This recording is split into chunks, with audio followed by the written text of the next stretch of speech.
Alright, welcome back to the second installment of WristClocks, the Law Precision. If you haven't heard the first chapter, or really the first story, book 1 is going to be linked down below. Now, for those continuing, let's go. We're on to chapter 15 and chapter 16. Hope you enjoy. Chapter 15, Variance. They hadn't expected the pattern to grow clearer. Instead, it bent. Grace's file sat open on the desk, next to the autopsy photos. The carving was precise, but something in her face had been different. Not pain, not fear, peace.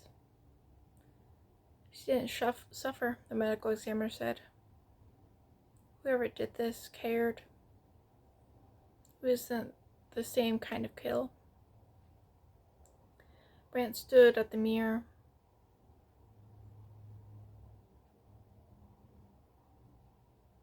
Arms crossed. He looked out the window.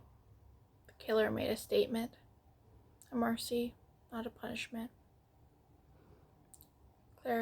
Claire's gaze stayed on the photo, which means there's judgment involved, a scale, a reason.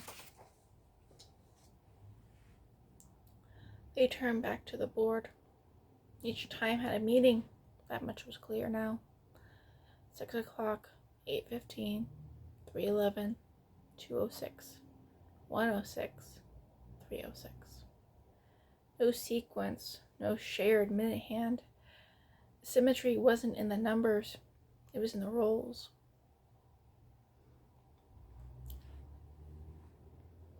Factory, permits, construction, oversight, cover-up, consequence. Brent scribbled something on a notepad, tore the page free, and held it up. Sorry. Good lemonade. Time was taken. Marcus frowned. What? That's what this is about. Every one of them, directly or indirectly, stole years from someone else. Deaton buried safety reports. Teague signed off on false permits. Kravitz cut corners. Harrow reinforced silence. Boss erased truth. Grace lost her 20s. He let the words hang. This hadn't just been death. It was theft. Marcus's voice was low, and now someone's reclaiming that time. Their eyes shifted to the last untouched photo on the board. Amelia Carr, the woman who made it official, the paper trail queen. She's just not another name, Brant said. She's the final link. Every path ends with her signature. Then we find her, Marcus said, before he does. Brant turned. Marcus hesitated. There's something in the carving style, a weight, a learned pattern. This isn't a young color. He knows how to read time in his body and how to correct it. Silence stretched. Marcus spoke again, almost to himself. R.C. Brant's eyes narrowed. What?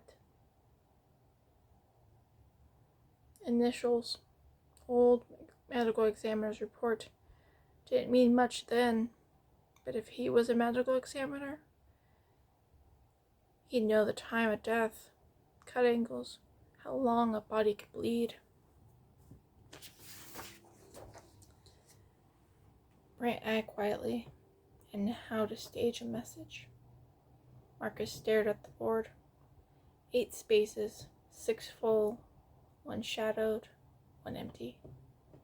We're running out of time. Chapter 16.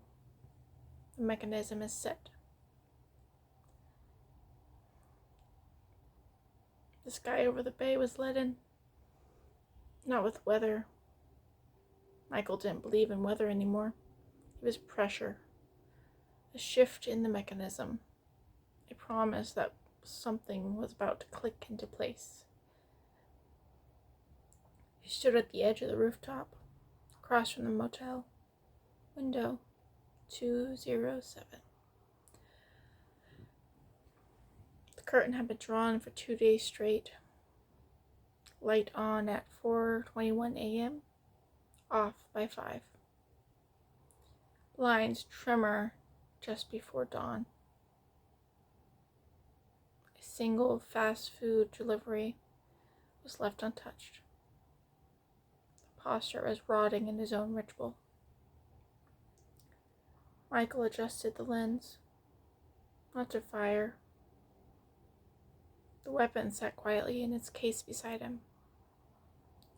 The scope was for verification, for finality. This wasn't a kill, it was a correction. He wrote a single line in his journal. Time does not wait for thieves. He turned back a page. A drawing of a spiral gear cracked at the edge. 1 tooth missing. Beneath it, Silo, the boy. That was the beginning, the moment the law was broken. The imposter had stolen not just time, but origin. Taken the boy's silence and screamed it through sloppy actions of blood and panic. Now Michael's job wasn't to fix the mechanism. It was to excise the rust. He checked the clock on his belt. 6:12 p.m. 2 minutes ahead of the poster's next routine. The case opened with a muted click. Inside, not a weapon, but a tool. A syringe, modified for precision. Clean, exact, filled with a neurotoxin that froze without killing, at least not immediately. Enough time for the inspector's posture to feel what stillness meant, to know he had never been moved with the law at all.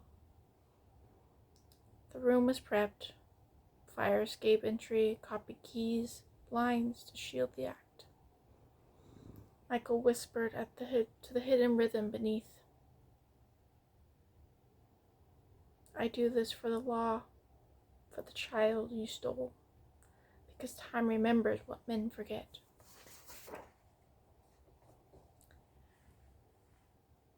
He rose, movement silent, collecting the tool, closed the case. Below, the motel pulsed with decay. Not one would hear, and if they did, clocks don't answer to men, only time. He stepped onto the staircase, into the shadow, and vanished from the rooftop. Inside room 207, the imposter hunched over the desk, drawing, hands shaking, melting clocks, blank wrists, one sketch without numbers, only constituent jagged teeth. He didn't hear the footsteps on the landing. He didn't see the door unlock. He didn't notice the red thread hanging from the knob. But Michael did. And Michael was already inside. The clock had begun.